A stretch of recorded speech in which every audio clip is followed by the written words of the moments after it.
दर्शकों, जगत गुरु संत रामपाल जी महाराज के अद्भुत अलौकिक सत्संग प्रवचनों ने हिंदुस्तान में ही नहीं बल्कि विश्व में एक आध्यात्मिक ज्ञान की क्रांति ला दी है। लाखों श्रद्धालुओं ने हमें इन सत्संगों के प्रसारण के लिए बधाई पत्र भेजे हैं। इसके साथ साथ कुछ श्रद्धालुओं ने कुछ शंकाएं भी हमारे को भेजी हैं। हमने उन सब श्रद्धालुओं की शंकाओं के निवारण के लिए संत रामपाल जी महाराज से भेंट की तथा महाराज जी से उन सभी शंकाओं का निवारण जाना, जिसकी जिज्ञासा हमारे दर्शकों में बनी हुई है।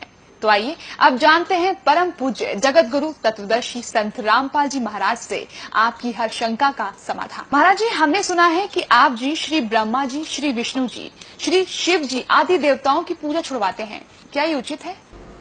ब्रह्मा विष्णु महेश को हम छुड़वा सकते हैं? हम कोई बालक है? परमात्मा कबीर जी आदरणीय गरीबदास साहिब जी को सतलोक लेकर गए थे। वह सब सतीथि से परिचित कराकर ब्रह्मा विष्णु महेश की सतीथि से परिचित कराकर वापस छोड़ दिया। उसके बाद उन्होंने कहा था, तीनों देवा कमल दल बसे, ये ब्रह्मा विष्णु महेश, प्रथम इनकी वंदना फिर सुन सतगुरु उपदेश। उन्होंने कहा था कि तीनों ब्रह्मा विष्णु ये तीनों देवा कमल दल में बसते, हमारे कमलों में, इन दलों में अंदर रहते हैं, और प्रथम इनकी वंदना, ये मंत्र जो करते हैं इनकी साधना करते हैं, और फिर सुन सतगुरु उपदेश, सतगुरु के ज्ञान को सुनो और उसका पूरा कंप्लीट कोर्स लो, तब ये बात बनेगी।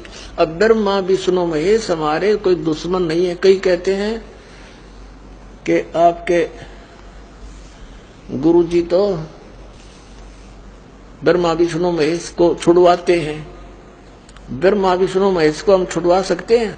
अब जैसे ऊर्ध्व मूलम अधः शाखम, ऊपर को जड़ वाला, नीचे को तीनों गुण रूपी शाखा वाला, उल्टा लटका हुआ संसार रूपी वृक्ष है। अब इसमें क्या है? ऊपर को जड़ता पूर्ण परमात्मा, नीचे को तीनों गुण रूपी संसार रूपी वृक्ष की शाखा है। तो क्या कोई शाखा को काट देगा बुद्धिमान व्यक्ति? पेड़ की शाखा को कोई काटने की कहेगा कि इसको तो फेंक दो काट के, फिर लटका के करेंगे बाकी का? तो कहने का भाव ये है कि जैसे परमात्मा कहा करते कि जैसे हमने भक्ति रूपी पौधा बीजना है और हम नर्सरी से कोई पौधा लाए, कैसे बीजेंगे? उसको गड्ढा खोदेंगे और उस गड्ढे में उसको जड़ों की तरफ से दबाकर मिट्टी में, फिर उस जड़ों की मूल की सिंचाई करेंगे। तो मूल की यानी जड़ की पूजा करेंगे हम, तो वो पौधा पेड़ बनेगा, उसकी टहनियां बड़ी बड़ी हो जाएंगी, तीनों गुण रूपी शाखा।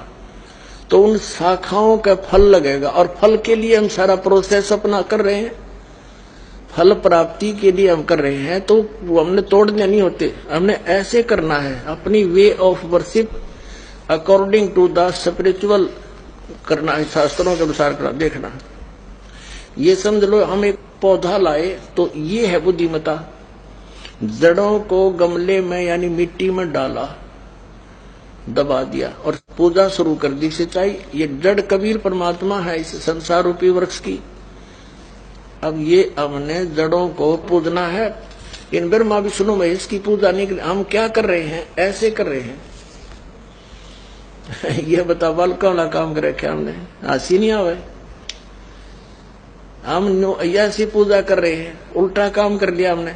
ब्रह्मा विष्णु महेश को हम इष्ट रूप में पूज रहे हैं, गमले में ला दिए ब्रह्मा विष्णु महेश और ये पूजा कर रहे हैं। तो कोई क्या कहेगा? समझदार व्यक्ति ने घर सीधा कर ले इसने, और वो लड़े, हट जा दूर, खबरदार तूने क्या कर दिया।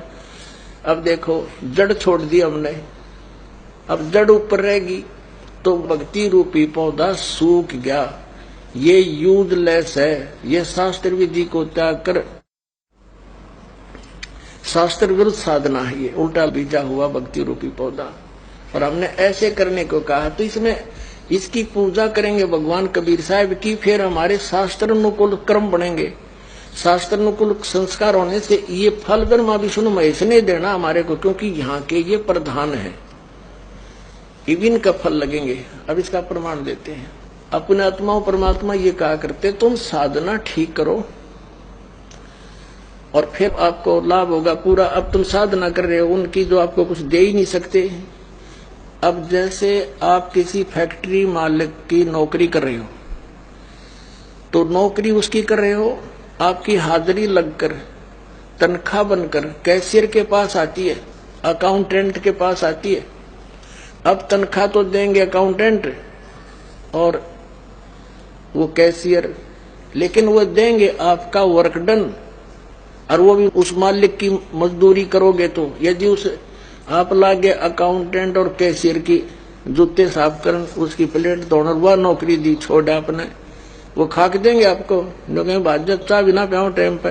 तो इसी प्रकार हमने पूजा तो करनी है, मजदूरी तो करनी, इष्ट रूप में तो पूजना परमपिता को, कबीर साहब को, और फिर उससे बनेंगे हमारे शास्त्र अनुकूल जितने भी शुभ संस्कार फिर देंगे। यही यहाँ पर जब तक आप यहाँ रहोगे तो यहाँ के ये प्रधान है, इन्होंने हमारा वर्क डन देना है। जैसा कर्म करेगा फल देगा भगवान, इनका ये आखिरी विधान था।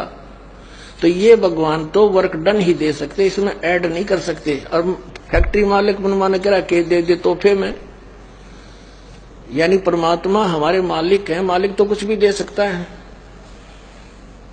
अब और थोड़ा सा दिखाते हैं क्योंकि कंसेप्ट इससे जुड़ा हुआ है। इसी गीता जी अध्याय नंबर 3 के, ये श्रीमद् भगवद गीता अध्याय नंबर 3 के आपको दिखाते हैं श्लोक 10 से लेकर 15। ये देखिएगा, श्रीमद् भगवद गीता अध्याय नंबर 3 के और श्लोक नंबर 10। प्रजापति ब्रह्मा ने कल्प के आदि में यज्ञ सहित प्रजाओं को रचकर कहा था, तुम लोग इस यज्ञ के द्वारा, यज्ञ माने धार्मिक अनुष्ठान शास्त्र अनुकूल वृद्धि को प्राप्त हो।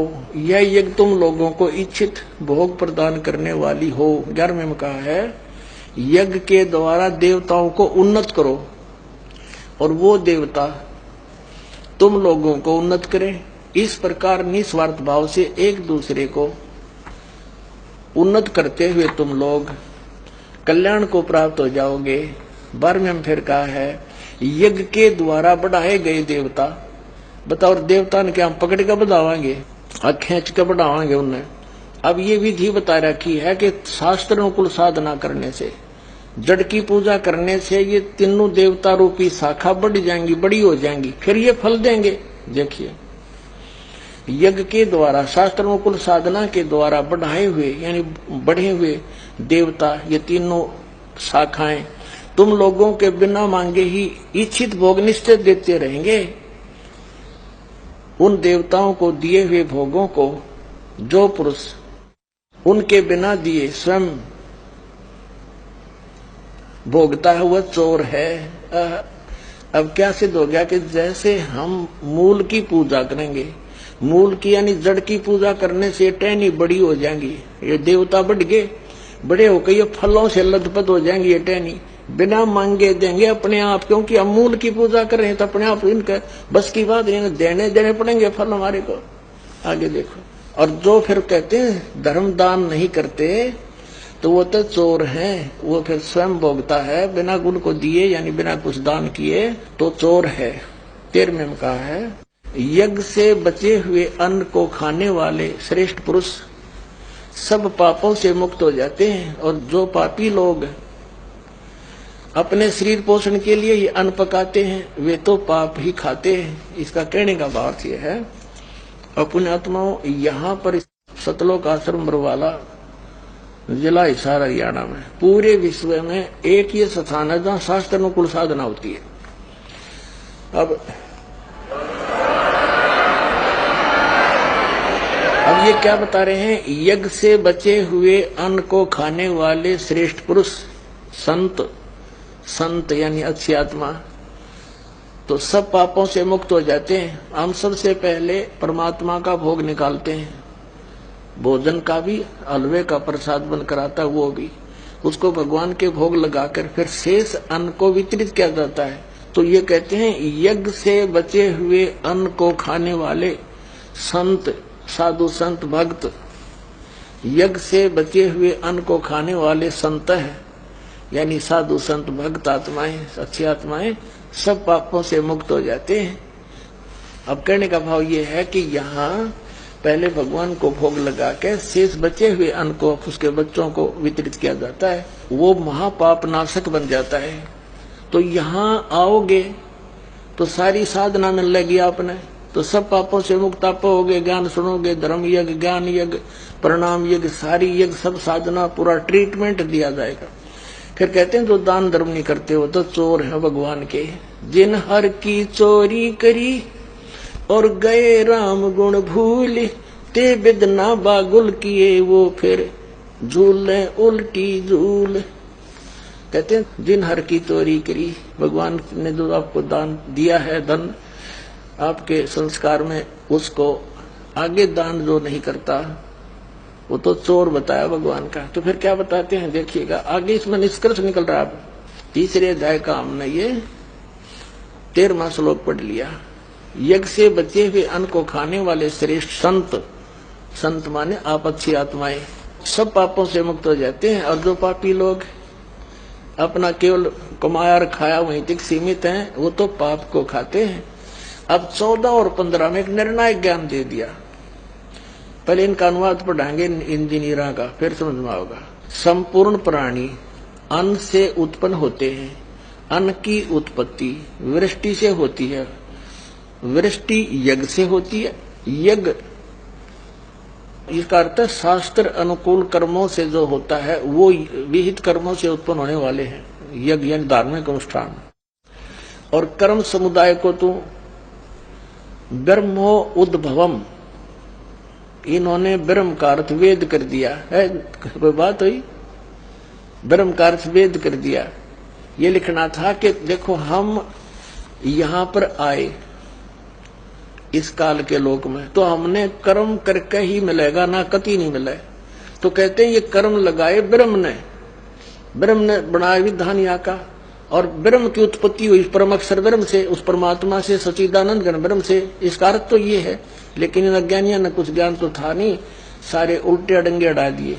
ये देखिएगा, कर्म समुदाय को तू वेद से उत्पन्न नहीं, ब्रह्म से उत्पन्न हुए। और ब्रह्म अक्षरम उद्भवम अविनाशी परमात्मा से, यहां ब्रह्म लिखना था, ब्रह्म ये काल अविनाशी परमात्मा से उत्पन्न हुआ जान। इससे सिद्ध होता है कि सर्वगतम ब्रह्म, सर्वगतम माने सर्वव्यापी परमात्मा, सबका मालिक, सदा ही यज्ञों में प्रतिष्ठित है। वो इष्ट रूप में पूज्य है, वही प्रतिष्ठित है सभी यज्ञों में, उसको इष्ट मानकर पूजा करनी चाहिए। इसका निष्कर्ष ये निकल गया। अब हम उस परमात्मा को इष्ट मानकर पूजा करेंगे तो हमारी शास्त्र अनुकूल साधना होगी। और इसमें कहा है कि सारा जो शास्त्र अनुकूल साधना करने से हमारे शुभ संस्कार बनेंगे। ये भक्ति रूपी पौधा बड़ा होगा, ब्रह्मा विष्णु महेश के पास हमारे संस्कार जाएंगे, और ये बिना मांगे आपको देंगे, आपको बिना मांगे देंगे। जैसे फल लदपत हो गए टहनिया के, आप भी खाओ, रिश्तेदार भी ले जाओ, और पड़ोसी भी तोड़ ले जाओ तो भी समाप्त ना हो। तो इतना इस प्रकार हमारा ये पूरा भक्ति क्रम पूरा होता है। तो हम आपको सबसे पहले परमात्मा ने कहा है कि तीनों देवा इन कमल दलों में बसे, ये ब्रह्मा विष्णु महेश, और प्रथम इनकी वंदना और फिर सतगुरु उपदेश।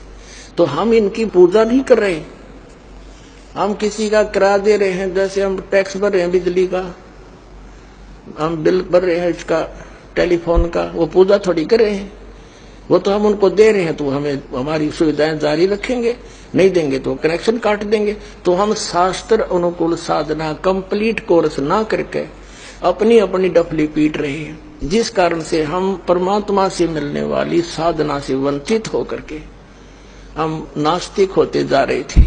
अब परमात्मा ने दया करी आपके ऊपर और इस दास के ऊपर। इस दास को बनाया वो तत्वदर्शी संत, और जो ज्ञान परमात्मा 600 वर्ष पहले छुपा गए थे खजाना, इस दास को चाबी दे दी। अब दास ने खोल दिया उसके बच्चों के सामने। अब खाओ और खर्चो, चलो सतलोक में।